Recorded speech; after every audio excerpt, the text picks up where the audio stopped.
ዶናልድ ትራምፕ ጠቅላይ ሚኒስትር አብይ አህመድን ጠንካራ መሪ ሲሉ ገለጿቸው። ዶናልድ ትራምፕ ከግብፁ ፕሬዝዳንት አልሲሲ ጋርም ባደረጉት ውይይት የኢትዮጵያውን ጠቅላይ ሚኒስትር አብይ አህመድን ጠንካራ ሰው ሲሉ ገልጿቸዋል። ትራምፕ ለሲሲ በኢትዮጵያ ጠንካራ መሪ እንዳላቸው ሰምቻለሁ፣ እሱ ጠንካራ ሰው ነው ብለዋል።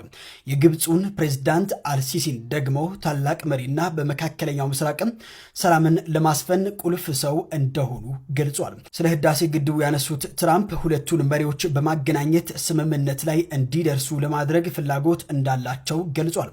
ሁለታችሁን ለማገናኘት እና እንዲሁም ደግሞ ስምምነት እንድታደርጉ እሞክራለሁ ብለዋል። እናንተስ ስለ ትራምፕ ንግግር ምን ትላላችሁ? ሐሳባችሁን አጋሩኝ። በዚሁ አጋጣሚ እኔን ፎሎ ያላረጋችሁ ካላችሁ ፎሎ በማድረግ ቤተሰብ ሆነ። አነጋጋሪው ትራምፕ አሁንም ማነጋገሩን ቀጥሏል። እኔ አንድ ነገር ብሆን አሜሪካ ኢራንን ታፈነዳታለች ሲል ተናግሯል።